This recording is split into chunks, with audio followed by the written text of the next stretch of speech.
Guys, നമ്മൾ പുതിയൊരു video ആയിട്ടാണ് വന്നിരിക്കുന്നത്. ഞാൻ കോയമ്പത്തൂർ ഊട്ടിയിലൂടെ വരുമ്പോൾ ഞങ്ങൾ തിരിച്ചു പോകുമ്പോൾ ഊട്ടിയിലൂടെയാണ് വരുന്നത്. അപ്പോൾ ഞങ്ങൾ ഒരു വളവിൽ കണ്ട കാഴ്ചയാണ് തട്ട് കടകളിൽ കുറേ വിഭവങ്ങൾ ഇങ്ങനെ വെച്ചിരിക്കുന്നത്. അപ്പോൾ അത് നിങ്ങളെയും കൂടി പ്രദർശിപ്പിക്കാമെന്ന് വിചാരിച്ചിട്ടാണ്. ഇവിടെ നിങ്ങൾക്ക് ഇത് കാണാൻ പറ്റും. അങ്ങ് അറ്റം വരെ ഈ കട നിൽക്കുന്നുണ്ട്. അപ്പം ഞങ്ങൾ ഇവിടെ നിന്ന് കണ്ടപ്പം വെറുതെ ഒരു രസമായപ്പോൾ ഞങ്ങളൊന്ന് കയറി നോക്കിയതാണ്. അത്രേ ഉള്ളൂ.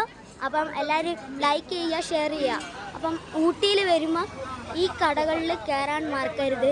നല്ല ടേസ്റ്റുള്ള നമ്മൾ പൊള്ളിച്ച ഓരോ ഐറ്റങ്ങളും പിന്നെ മാങ്ങ അങ്ങനത്തെ കുറേ ഐറ്റങ്ങളുണ്ട്.